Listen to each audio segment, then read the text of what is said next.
Hi, this is Sheffy. Hi, this is Avi, and this is Coverage Your Casual, where we talk about recent news in a casual way. Sheffy, are you social distancing? Yes, I am. We are both working from home.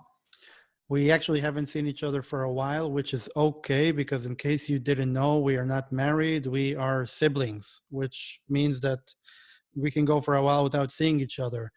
So I wanted to start because we really can't begin without talking just a little bit about what's happening in the world, the coronavirus, COVID-19. Many are talking about it. We wanted to bring just uh, a few points, insurance implications, specifically about two companies that we think will be impacted. The first company is Root, simply because their model, which requires people to take a test drive for 3 to 4 weeks to then get their final quote. So obviously people are not going out. Others that are doing so less frequently, which will make the sales cycle longer and may cause some impatient customers to say, I'm moving on to a carrier that can offer me coverage at the spot without, needing to do the test drive. So I see it as a potential problem that may affect their conversion rates. What do you think, Shafi? Yes, so definitely there is the issue with a longer test drive because people are driving less. But I think in general, there's also an issue with folks making their payments. I saw somebody reach out to Root, and I saw somebody mentioning a different issue with their carrier. So there is concern about payments, and that's going to impact everybody. Yeah, definitely everybody. The other company that I think is going to feel it is Next Insurance, simply because that's their target market. Freelancers, fitness trainers, contractors, photographers. So the whole online thing is going up. Offline is kind of shutting down for a while. And that's their big customer base, contractors, photographers, fitness professionals. So if events are getting canceled, I see people, they're married, doing it at a later date, postponing it. No gyms, of course.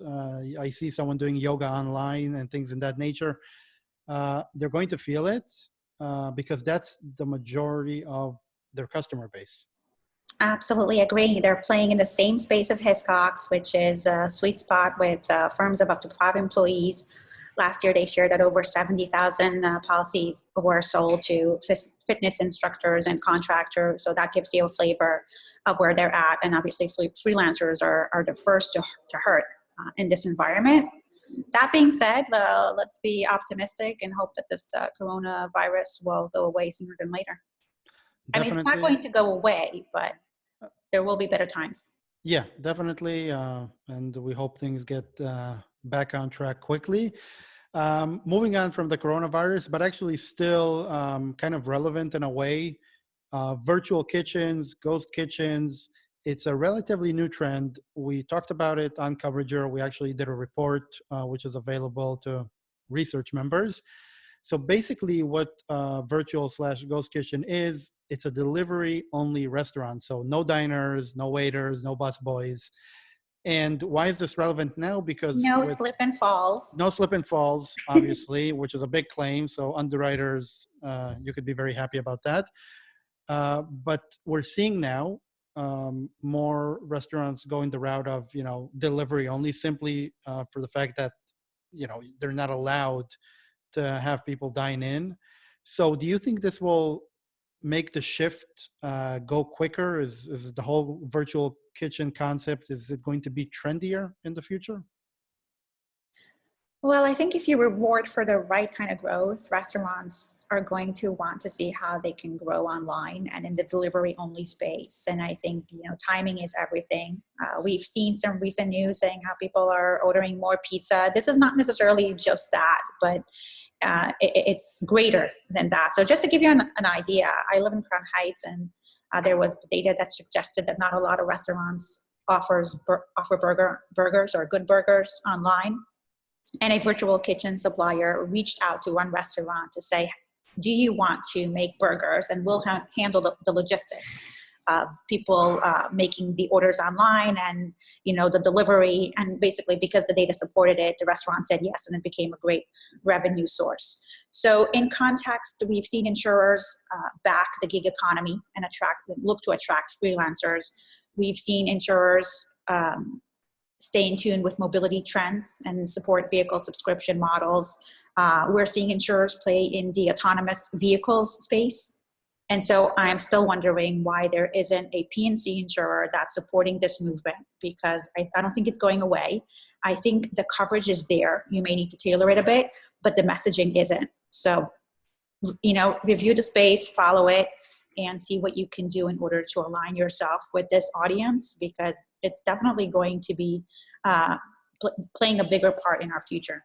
Yeah, and especially where in general, more people, especially younger folks, are ordering more delivery than dining in at a restaurant because, I don't know, we don't have time or we don't have any friends or whatever that reason may be. So restaurants that want to save money on rent costs and paying waiters and busboys, this is a very attractive model to be able to deliver good food online. And it's a point that we talked about before, and you said that it will be easier for insurance companies to spot the good restaurant players, because if they are seeing a high volume of delivery, they are probably doing something good. They're probably making good food. I remember that one insurer was talking to us about bookstores, and you kind of giggled because you said, what bookstores? I mean, there are fewer and fewer of them, right? This is the exact opposite. We're going to see more and more online only restaurants, ghost kitchens, virtual kitchens.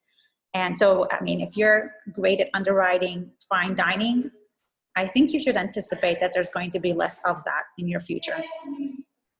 Definitely. So moving on to the next topic, I would say the most clicked Coverager article, which is Root launching an enterprise product called Root Enterprise. If you read Coverager before the news, you shouldn't be surprised. We told you that Root is looking to hire a B2B enterprise salesperson. So obviously they had this in the works for a while. I want to ask you, Shafi, before everything else, and I know you have a few thoughts about Root, how fast they are and their different approach. What happened from disrupting, because many view Root as a disruptor, and all of a sudden they want to enable their competition? I think they're still a disruptor. And it's just about, this whole enabling component is about them being an even bigger disruptor. So if disruption is adoption, we know that Root is very successful at attracting customers online. They are fast movers. They went from offering auto to offering auto and renters in select states, and now there's an enterprise software component. I'm not a fan of, I think it's a wonderful move on their part because they certainly have the talent, the data scientists, the software developers. I don't think it's wise for an auto insurer to partner with them because at the end of the day, they're enabling the competition, right? You can't ignore what, left hand from what the right hand does. And so I look at Root and Root Enterprise as a single package. And to me, that it's just not rational to work with them. Yeah, if you're a fleet operator, then maybe that makes sense. There is no conflict of interest or things in that nature. But if you are a car insurance company, not a smart move. But why give away your secret sauce? Why give away the technology that enables you to say you can save up to 52% on your car insurance, unless it's not about the technology? Well, first of all, and that's what it is. There is no secret. It's not a secret. It's 100% about messaging. And I read an article recently about Root where the co-founders shared that in the beginning, they didn't have traction. They weren't converting. And we like to do this a lot at Coverager. We go back, we have screenshots of websites of different companies, and we like to see the messaging. What was the Root messaging to customers? And it wasn't 52%, which is like very attractive. It was fair insurance or insurance based on how you drive, which is, you don't get excited about that. And they changed that to that big 52% because who doesn't want to save, and referral marketing and YouTube ads and all that. And all of a sudden they're picking up steam and they're selling and they're growing. I think they have 800 employees. Like by far, they are the biggest insurtech in terms of their employee And account. So I would add that they have happy employees. And when we talk about brands, to be a successful brand, you have to be relevant, differentiated, and sustainable. And I think they're absolutely relevant with their messaging that is centered on price. I don't think they're sustainable because we do see price increases, and after 6 months, other factors come into play in terms of the premiums, and they're not all that differentiated. So I think they hit a wall, and that's why you're seeing the enterprise software. So let me talk to you a little bit about the sustainable, because this is where I may disagree. Because what is the end goal? If the end goal is to build a carrier for the next 100 years, you're right. The messaging, the model is not sustainable. To promise customers one thing and 6 months later to show them something different, that's not good business. But if the end goal is an IPO, an exit, then I think it is sustainable. It could take them all the way. Because always new people come to the market, new drivers, people that are not still familiar with Root. So they'll give them a try. They'll show, their investors or other investors the growth. And this brings me to the Root Enterprise. So this is my thought. Instead, because they are, I would say, hurting a little bit when it comes to customer acquisition, as anyone else. It's very expensive today to acquire customers, especially if you're in the car insurance space. So instead of trying to offset their acquisition cost by working with agents, like others are doing, like Hippo and Next, they are saying, let us build a product and be a enterprise company now all of a sudden, and let us make revenue there. And then we'll be able to support more of our growth. So I think it's a smart move, because the feeling that I get when I talk to different people, whenever an insurtech company that goes against agents, or that was their first messaging, to go against agents, when they all of a sudden say, oh, we're happy to partner with agents, most see it as a very bad sign. Like, this company is not able to do it on their own, so that's why they need the help of agents that work on a commission. So I think Root didn't want that messaging to come across, and they said, let us, control our destiny as much as we can. We'll put that B2B product out there. Maybe some fleets will buy it. We'll have another source of revenue to keep our momentum going, with their main product, which is the car insurance offering. Yeah, and again, we started by saying 2 thumbs up to Root, and 2 thumbs up to Root again. I think they know how to compete. I'm not saying they're playing fair, but who is? They are winning. I will tell you that. Didn't you say that fair is the new fear? Yes, and messaging. Yeah, no, yes, messaging. It's but why is that? Because fear is a subjective measure, and it brings emotions. Yeah. So if you want to play, with facts, go right ahead. No, we had a German startup talk to us about their automation and how they want to be the Lemonade of insurance. Lemonade isn't talking necessarily about AI. I mean, they are, but you have to understand that there's a lot more than the technology to attract consumers. Let's put it this way. Their fight against T-Mobile had nothing to do with technology, but it generated tons of tweets. Root, if you go to social media and you look at Root Insurance, you're going to see tons of referrals and people promoting Root before you get to the bottom of what happens after 6 months. Oh, yeah. And it's exactly that. It's not about automation. I always say there is only one product on earth that's both instant and easy.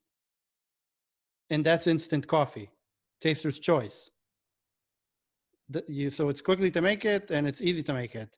But when it comes to insurance, it's not as simple. And to focus just on the whole technology, automation, no, it's not just about that. An espresso machine. I did. I did. And So does that mean you got tired of the fast and easy? So first of all, it's still easy. And I just want you to know, I don't know if you saw a tweet, but I recently tweeted at Nespresso, and I said to them, your coffee tastes great, but the service, the customer service makes you taste more like a Folgers, because I was very unhappy with, we had the machine, it broke down, and they didn't want to replace it. Yeah, I am waiting 30 seconds more every day. Well, actually, I'm not waiting, because when I do my taster's choice, I still need to wait for the hot water to boil. So I'm not. Yeah, I think actually it's shorter. It's more expensive, but the taste is on a different level. What do I drink? I drink instant coffee, everybody. Well, that's some habits very hard to break. Well, I think that's it for today. We'll see you guys next week, actually communicate next week. So stay safe. Till next time. Bye.